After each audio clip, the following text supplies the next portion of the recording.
Prudential Financial 2024. It's the Pulse of the American Retiree Survey. And in their study, they found that nearly a quarter of 55-year-olds expect to need financial support from family in retirement. And that is twice as high as those that are older than them, like the 65 to 75-year-olds. So that's the baby boomers. Welcome to Aging in Style, the podcast dedicated to celebrating aging and what it takes to do it well. I'm Lori Williams. I'm a certified senior advisor and senior housing expert. In each episode, you'll learn stories of older adults who are thriving in their 70s, 80s, 90s, and in some cases in their hundreds. Whether you're an older adult or the child of an older adult, this podcast is filled with insightful resources, organizations that are doing incredible work, and stories that will inspire you to volunteer, learn, and who knows, maybe even skydive in your golden years. Hi, welcome to this episode of Aging in Style. Today, I want to talk to y'all about a term that is new to me. I just heard it a couple of weeks ago from a friend of mine who texted and said, hey, I'm watching this on, I think it was the Today Show, and they mentioned the term silver squatters. And she asked me what I knew about that, and I'm like, I'm Googling right now to see. So, you know, when you hear squatters, you think about like what's been in the news lately about people like taking over, renting a house or whatever, and then not leaving and not paying. So it's not that, but it's just kind of like a bad term, I think. But anyhow, that's what we have. It's called silver squatters. And I'm just going to touch on that today, talk a little bit about it because it is all kind of new. But as things kind of progress, I probably am going to find some experts to come on and talk about what they're seeing. And I've heard, you know, from friends in the industry, and they are telling me that they are seeing this. So I'll touch on that too. So the term silver squatters, what it refers to are older adults, particularly from Generation X. And Generation X are those born between 1965 and 1980. And I'm sorry, I just called y'all older, but you know, it is what it is. Just kidding. I can say that because I'm 60 and I'm having to own this older age thing. Anyhow, so our baby boomers were 1946 to 1964. And I'm the last of the baby boomers. Woo, 1964. So Gen X is the generation we're talking about, but I would say there's probably some of the end of the baby boomers who are falling into this as well. So anyhow, so the silver squatters are individuals born during this time who are approaching retirement age and do not have sufficient financial resources to retire and care for themselves. So as a result, they're needing financial and housing support from family members during their retirement years. So this is a phenomenon that has really started to gain a lot of attention just due to kind of the unique challenges that have been faced by this generation and, faced by so many of us, including lots of, economic turndowns that have happened, the whole pandemic.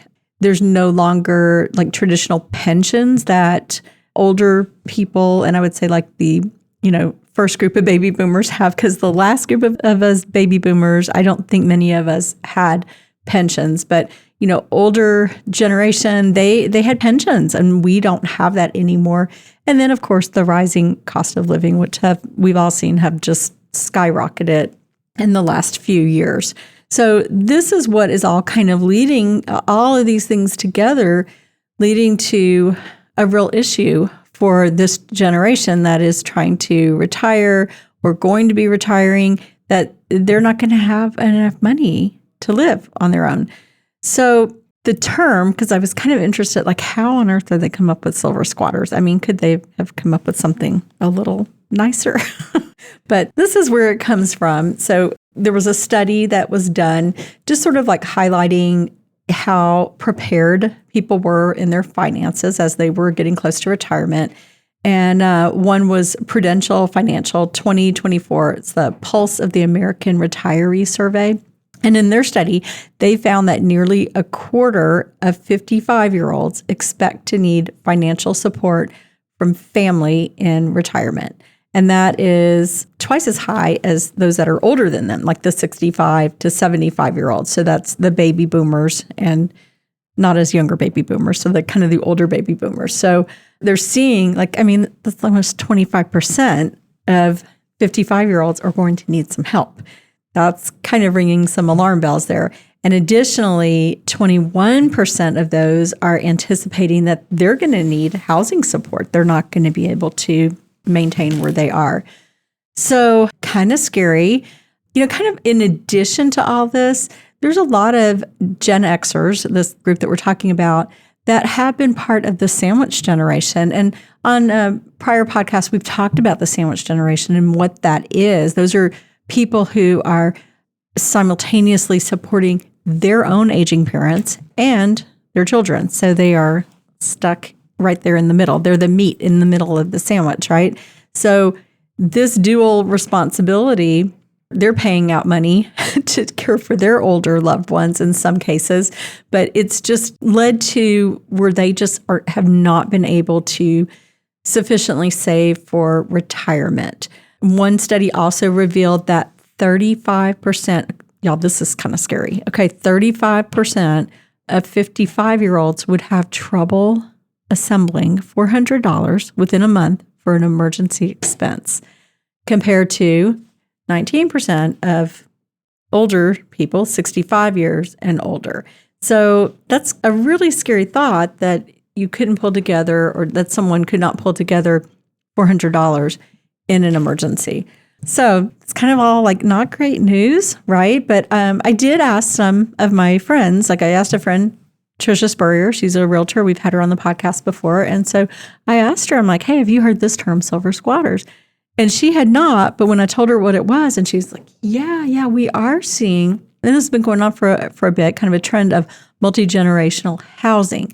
So where they're building homes or people are looking for homes that have not only like a master bedroom, but also like a separate sort of suite, in-law suite, mother-in-law suite, whatever, you may call it, where they kind of have their own space because they are having to bring their parents in to live with them. So they are kind of looking for this type of housing. And so there are being more homes built. And I did like kind of a quick little Google search in my area looking for homes that kind of had like 2 master suites basically. And there are quite a few. So it does look like they're kind of building and planning for that.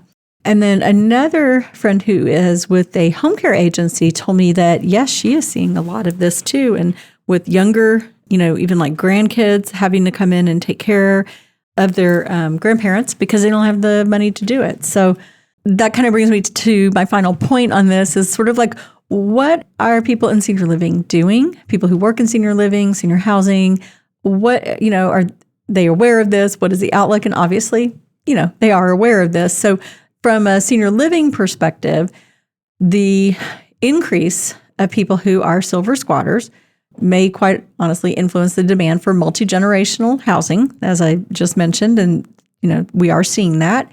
And also alternative senior living arrangements. Not sure what all that's going to look like. Families might consider all, cohabitating to manage costs and provide mutual support. And I mean, it was that way, when I was growing up, that my grandmother lived with us because she couldn't afford to live on her own, so we were a multi-generational household. So, I mean, we may just be seeing that. We're going back to that in several cases. My own family, I'll just give it kind of an example. I mean, yes, I'm not a Gen Xer, I'm 60, but as you all know, my husband had 4 strokes almost 2 years ago. I mean, we weren't retired. And so my son, or our son, who is a complete angel. If you listen to the podcast, I always rave on both of my kids, but my son is 28. He lives with us and he helps take care of my husband while I'm at work or when I can't be there, or just, helps do things that I can't physically do, like helping with showering and, things like that. So, an example, I guess, because he's an adult and he's living with me, but I need him living with me because I couldn't do this without his help. So he's not married and doesn't have a family, with him. But I guess had we needed that to happen, that we would have made that happen. So I think people just kind of do whatever you need to do to make things work in life. So what can we do from a financial perspective? What is that going to look like? So there's still time. If you're 55, try and get things right maybe meet with a financial advisor. And, what they emphasize is the importance of just proactive retirement planning for Gen Xers. And quite honestly, we all need to start planning. And I remember being newly married, being 25, and my husband was like, we have to do our retirement planning. And I was like, I'm 25. Really? No, let's go to Hawaii. Woo, let's go do something. And you know what? He was right. He was all about, doing the planning. So we would be okay. So it's not fun because, sometimes we want to spend money on fun things, especially when we're young. But if you are 25 and listening to this, start saving now because you don't want to be in a situation where, who knows what the future is going to hold. I know people have been saying for quite a while that Social Security is going away. And I mean, who knows? I hope it doesn't, but who knows? So some of the strategies, like I said, what they're advising people to do is maximize contributions to retirement accounts and look into additional income streams. A lot of the younger people are great at doing things online, doing like Amazon, being influencers, doing all that kind of thing, and finding ways to make money in that way, additional income streams. And just kind of like engaging with family members in open discussions. And I always say this to people, no matter your age, have open conversations between parents and kids so everyone is on the same page because God forbid, like my husband was, for example, 62, have a stroke and, nobody knows anything. And thank God I did. But what if nobody knows what's going on? So you don't want to be in an emotional situation and not have a plan. So plan not just for that emergency, but I think it's good to have this open conversation that, hey, looks like, we might have to move in with you kids one day. What can we do to maybe prevent that from happening or maybe start planning for that to happen? Just to kind of wrap it up, silver squatters, this phenomenon, it really just underscores the critical need for effective retirement planning for everyone. And also just knowing that there's going to be that potential shift where more families are going to kind of have like that integrated family living arrangement as a solution to these financial challenges that are for Gen Xers and it could be for anyone. But, people are doing what they need to do. And, if you have to move in with your kids, there are ways to make it work. Anyhow, I hope to explore more on this topic and talk to other people who are more knowledgeable of this new phenomenon. Like I said, it was new to me two weeks ago. I had never heard this term, but I just wanted to throw it out there and see if y'all have heard the term and kind of give you a little bit of education on it. And just to be aware, it's always important to know what's going on out there. Anyhow, thanks for listening. You can go back and listen to all of our podcasts on my website, LoriWilliams-seniorservices.com. Be sure to subscribe to the podcast so you will get all episodes that come out every Friday. All right. Thanks so much. And we will talk to you next week. Bye-bye.